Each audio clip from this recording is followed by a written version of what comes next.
चलिए शुभारंभ करते हैं। सबसे पहले ट्रंप की जो मुझे मंशा लग रही है, ट्रंप का जो इरादा लग रहा है वो है युद्ध कंटिन्यू करने का। और अगर सूत्रों की माने तो एक बहुत बड़े युद्ध की तैयारी अमेरिका चुपचाप कर रहा है।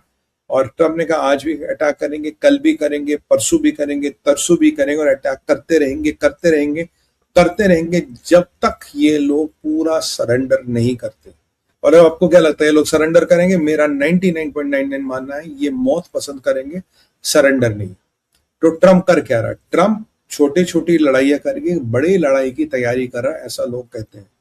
तो ट्रंप तो ऑलरेडी कह चुका भाई प्रिवेंटिव स्ट्राइक्स है अमेरिका की सुरक्षा के लिए, एलाइज की सुरक्षा के लिए, मतलब नो क्वेश्चन आस्क्ड वाली लड़ाई लड़ रहा है। कह रहा है भाई मैं तो सुरक्षा के परिप्रेक्ष्य से कर रहा हूँ, मेरा कोई मतलब नहीं है, I am just doing it in preventive in nature and all that. But Trump के इरादे ठीक नहीं लग रहे मुझे, क्योंकि ट्रंप एक निर्णायक युद्ध करके इस मुसीबत का टोटल निपटारण करना चाहता है। फिर कल तीसरी रात ट्रंप ने स्ट्राइक ऑर्डर दिया। इस स्ट्राइक में करीब 150 से 200 मिलिट्री टारगेट्स को टारगेट किया गया। उनकी काफी धुलाई हुई, उनकी काफी पिटाई हुई। करीब करीब ईरान कहता कि मेरे 30 लोग मरे, पर जो हमारे सूत्र कह रहे कई सौ ईरान के लोग मरे, कई सारे स्पीड बोट्स को ठोका गया और नई नई प्रोविंसों में अटैक जा रहा। तो अमेरिका अपनी लेंथ एंड ब्रेथ टेस्ट कर रहा। और याद रखिए इसमें अभी इसराइल का यूज नहीं किया गया। अमेरिका अपने दम पे अपनी लेंथ और ब्रेथ टेस्ट कर रहा और देख रहा है अमेरिका कितना आगे तक जा सकता है, क्या कर सकता है। तो ये युद्ध एस्केलेट होता हमें नजर आ रहा है। और ट्रंप ने कहा आज भी करूंगा, कल भी करूंगा, परसों भी करूंगा, और ये अभी जारी रहेगी। इसका कोई एंड डेट नहीं। अपने सेनेट को, अपने कांग्रेस को, यानी कि अपने कांग्रेशनल टेस्टिमनी में, कांग्रेशनल बयान में वो ये कह चुका है कि ये प्रिवेंटिव नेचर, तो ये युद्ध नहीं है, it's a preventive strikes nature and he has become smart. अब ट्रंप से पूछा गया साहब तो आगे का क्या व्यवस्था है और क्या करना। ट्रंप कहते हैं भाई देखो मेरी व्यवस्था बिल्कुल क्लियर है, मेरी व्यवस्था बिल्कुल क्लियर है। मैं अगले हफ्ते, आज कल परसों स्ट्राइक करता रहूंगा, अगले हफ्ते तक ये नहीं माने तो इनका इंफ्रा जाएगा, इनके पुल जाएंगे, इनके रेलवे स्टेशन जाएंगे, इनका बिजली घर जाएंगे। ईरान में अभी समस्या ये है कुछ जगहों पे 50 डिग्री टेम्परेचर जा रहा और बिजली नहीं, ऑलरेडी ग्रिड इज फेलिंग, क्योंकि जो ग्रिड का पीछे नुकसान हुआ, ग्रिड इज फेलिंग। 8 घंटे, 10 घंटे, 12 घंटे, 16 घंटे के पावर आउटेजेस हैं। उस पर अगर पावर स्टेशन गए, उस पर अगर डैम्स गए, dams are also part of infra, और उस पर पुल गए तो पूरी रिजीम खत्म है। क्योंकि ऑलरेडी आपके पास वाटर स्केर्सिटी है, 10-12-8% पानी बचा, you are hoping you will have a good rainfall and you can survive. तो ये परिस्थितियां जो है बद से भयंकर परिस्थिति को ले जा रही है। ईरान ने फिर अटैक किया बहरीन पे, कुवैत पे, कतार पे। कोई बहुत तगड़ा अटैक नहीं था, जॉर्डन पे भी किया, कुछ सऊदी अरबिया में शायद उन्होंने अटैक किया, बट ये कंफर्म नहीं मिसाइलें यमन से आई थी या इनके यहाँ से आई थी, वो थोड़ा कंफ्यूजन है। पर अटैक तो उन्होंने सऊदी पे भी किया है। कतर पे अटैक इन्होंने नहीं किया, कतर पे अटैक नहीं कर रहे, बाकी इनकी सारी व्यवस्थाएं इनकी जारी है और ये अपनी कार्रवाई चला रहे। अब ट्रंप कह रहा जी उसके अगले हफ्ते जो हम अटैक करेंगे वो खर्ग आइलैंड पे करेंगे, खर्ग द्वीप पे करेंगे। क्यों करेंगे जी? खर्ग द्वीप पे इसलिए अटैक होगा क्योंकि खर्ग द्वीप इज द ओनली जगह जहां से रिजीम को तेल मिलता है, तेल पानी मिलता है, ठीक है। आप जानते ही है कि ये ट्रंप के इरादे, तो कह रहा भाई मैं खर्ग आइलैंड भी लूंगा। अब खर्ग आइलैंड क्यों? देखिए रिजीम की ताकत है तेल से, और तेल का है लेना देना खर्ग आइलैंड से। अब होने वाला क्या है कि ट्रंप जाके खर्ग आइलैंड पे 2 या 3 बार तो अटैक कर चुका, पर जो तेल वाला हिस्सा है उसको उसने नहीं छुआ। कह रहा मैंने भी तेल वाला हिस्सा नहीं छुआ, बट तीसरे हफ्ते में, हो सकता कल भी कर ले, वैसे तो कह रहा तीसरे हफ्ते में मैं खर्ग आइलैंड पे भी अटैक करूंगा और वो जो तेल वाला हिस्सा उस पर भी मैं कब्जा करूंगा। ये ट्रंप का कहना है। तो तेल वाला हिस्सा अगर खत्म हो गया तो मामला खत्म। देखिए यहां से रशिया कह रहा कि मैं हिजबुल्लाह को और IRGC को आतंकवादी संगठन घोषित कर रहा हूं, ऐसा समाचार है। ट्रंप ने भी कुछ कंफर्मेशन तो की है इसको लेके, बट पक्का नहीं है अभी, मतलब हो सकता है। यहां से चाइना का इंटरेस्ट ईरान में क्यों? चाइना का इंटरेस्ट ईरान में केवल तेल को लेके। अगर तेल खत्म हो गया तो चाइनीजों का, चीनियों का इंटरेस्ट क्या रहेगा? कोई इंटरेस्ट नहीं रहना जी उनका। अगर चाइनिया का इंटरेस्ट नहीं रहेगा, अगर तेल खत्म हो गया तो मामला खत्म। अब ऑलरेडी आप 20 साल पीछे जा चुके हो। अगर आपका इंफ्रा उड़ा 10 साल पीछे, और अगर आपका तेल गया तो 30-35 साल आप पीछे जाओगे। और 30-35 साल जो मुल्क पीछे जाता वो कभी रिकवर नहीं कर पाता, दशकों निकल जाते रिकवर करने में। और होगा क्या, फिर इंफ्रा को बनाना पड़ेगा, चीजें बनानी पड़ेगी, अल्टीमेटली अमेरिकन कंपनीज आएगी, देखना 5-7 साल में वो तेल का कंट्रोल लेगी और ईरानियों को जो भी 1 रुपए में से 1 रुपए मिलता है 5-7 पैसे देगी, 92 पैसे अमेरिका जाएंगे। ये अमेरिका का रॉन्ग टर्न में आपका व्यवस्था। अब ट्रंप ने यू टर्न ले लिया स्ट्रेट ऑफ हॉर्मोज को लेकर, उसके बाद क्या, आपने मिडिल ईस्ट की चाबी ट्रंप के हाथ में दे दी, क्योंकि ट्रंप यही चाहता था कि मिडिल ईस्ट की चाबी, इकोनॉमी की चाबी मेरे साथ हाथ में, वो ईरान ने उसके हाथ में पकड़ा दी।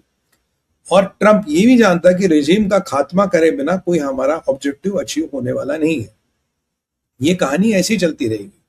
तो मोटी मोटी बातें, स्ट्रेट ऑफ हॉर्मोज का कंट्रोल, यहां से इंफ्रा, तेल गया, चाइना गया, रशिया आपने अपने साथ कर लिया, और इस रेजिम का कोई हितैषी है नहीं, कोई इसकी मदद कर नहीं सकता। Tayyip Erdogan is a nuisance, but वो कुछ ज्यादा इसका कर नहीं पाएगा। ये ट्रंप की जो रणनीति है, मुझे ट्रंप की रणनीति ये लगती है। अब देखना ये कितनी कामयाब होगी, नहीं होगी, हम उस पर विवेचना करते रहेंगे। और आगे जो हम जिस दूसरे मसले पे हम बात करने वाले हैं वो ये है कि नेतन्याहू चाह रहे हैं अमेरिका, कह रहे मैं लिंडसी ग्रैहम के फ्यूनरल में जाऊंगा, पर नेतन्याहू का अब भी कोई मीटिंग ट्रंप से नहीं है। क्यों नहीं है भाई, ये भी एक बड़ा खेल चल रहा है। वहां रोम में जोसेफ आयोम और अमेरिकन इजरायली बैठ के कुछ सांड गांठ कर रहे हैं। तैयब अर्दोगन ने सारे सुन्नी एमपीज जो है आपके लेबनान को, उनको अपने शिकंजे में कर लिया है। जो सुन्नी, जो शिया स्पीकर है, वो कह रहा है जी कि इजराइल का ऑक्यूपेशन इलीगल है। अब जोसेफ आयोम कह रहे हैं कि मेरी पोजीशन को अगर आपको स्ट्रांग करना है, आपको इजराइल को बोलो कि लेबनान से निकले। वहां से तैयब अर्दोगन गेम खिला रहा है, बोलो जी सीरिया से भी निकले, जुलानी से भी निकले। मैं आपको सीरिया को लेकर कुछ चीजें बता रहा हूँ। सीरिया से मुझे I am not very happy with what is happening. वो कह रहे हैं सीरिया से भी आप निकले। अब ट्रंप ने फॉर्मली इनफॉर्मली नेतन्याहू को बोल दिया, दो they talk every day on the phone, और ये भी कहा जाता ट्रंप सबसे ज्यादा बात जो करते हैं नेतन्याहू से करते, इतनी किसी लीडर से नहीं करते। वो बातें हो रही है, ऐसा नहीं बातें नहीं हो रही, कम्युनिकेशन गैप पे वो सारी बातें हो रही कि, पर ये सारी बातें आज ही होनी थी, आज ही नहीं होनी थी। मीटिंग का मतलब क्या है, ट्रंप बोले हाँ let me talk to Netanyahu, फिर मैं बात करूंगा, मतलब मिलेंगे, बात करेंगे, फिर ज्वाइंट कॉन्फ्रेंस होगी, ज्वाइंट कॉन्फ्रेंस के बाद डायरेक्शन होगी, डायरेक्शन के पास नतीजा। और ट्रंप से पूछा गया था भाई अगर ये रिजीम को आपको ध्वस्त करना है तो आप इजरायलियों को अप्रूवल दे दीजिए, वो कर लेंगे। और मैं आपको बोलूं कोट अनकोट, अब पहली बार ट्रंप ने कहा कि रिजीम को पूरा खत्म करना पड़ेगा। रिजीम को कह रहा nothing will be left, no one will be left, nothing will be left, no one will be left, quote unquote. यानी कि पूरी रिजीम को मैं खत्म कर दूंगा, पूरी रिजीम खत्म हो जाएगी, और रिजीम को खत्म करना ही मेरा ऑब्जेक्टिव है। वो अपनी और नेतन्याहू की मीटिंग स्ट्रेटेजिक रीजंस के कारण अवॉइड कर रहा है, क्योंकि ट्रंप का रणनीति, ट्रंप की राजनीति और ट्रंप का point of view about the whole problem है चेंज। वो मिलिट्री ऑप्शंस की बात कर रहा है, और सूत्रों की सुने तो वो कह रहे हैं कि भाई अमेरिका एक बहुत बड़े युद्ध की भी तैयारी कर रहा है, एक बहुत बड़ा युद्ध अमेरिका करेगा, और उसके फलस्वरूप बहुत बड़ा एक्शन भी अमेरिका करने वाला है। तो ये सब उस युद्ध की तैयारी, और उसमें इजराइल का एक विशेष रोल होगा। रिजीम को या तो खरीदना या रास्ते से हटाना या टोटल हटाना, ये एक अहम रणनीति का पार्ट है, क्योंकि इस रिजीम के होते हुए ट्रंप लगभग कह चुका है कोई किसी चीज, किसी पीस की हम अपेक्षा नहीं कर सकते। ये इंपॉर्टेंट खेल है, ये नेतन्याहू और ट्रंप का खेल। और मैंने इतिहास गवाह है, जब मैंने देखा ये दोनों साथ आते तो कुछ ना कुछ कांड बड़ा होता है। यहां से फर्दों पे एक अटैक हो सकता है, मैं आपको बताऊं, फर्दों पे अटैक हो सकता है, take my word, Fordow can be again attack. Trump कुछ इशारे कर रहा, pickaxe mountain, pickaxe mountain, कह रहा जी हमने कुछ वहां मूवमेंट देखा है, यार वहां तो वैसे कुछ होगा नहीं, तो B2 बॉम्बर्स फिर आ सकते हैं। अभी रिजीम पे हर तरफ से चोट होगी, रिजीम की वाट लगेगी, रिजीम को बिल्कुल ऐसा कहते हैं ना नंगा करके भगा दिया जाएगा, because that is what he has decided, he wants to get rid of the regime. पहले ऐसा लगता था रिजीम से बातचीत करके बात बनेगी, पर अब ट्रंप समझ गया रिजीम से बातचीत करके कोई बात नहीं बनेगी। पिकेक्सल माउंटेन पे अगर अटैक होगा नेतन्याहू के बिना, नेतन्याहू की कोऑर्डिनेशन के बिना, वो हो ही नहीं सकता।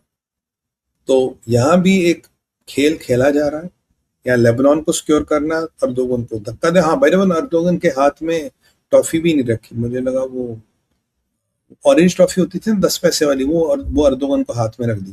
पहले मैंने मेलोडी कहा था, इक्लेयर कहा था, चॉकलेट तो दूर की बात है, लॉलीपॉप तो दूर की बात है, और 10-15 पैसे वाली वो ऑरेंज टॉफी रख दी, बोले बेटा फिलहाल तुम ये खाओ और ठंड पाओ। तो बड़ा इंटरेस्टिंग समीकरण यहाँ हो रहा है, देखते क्या होता है।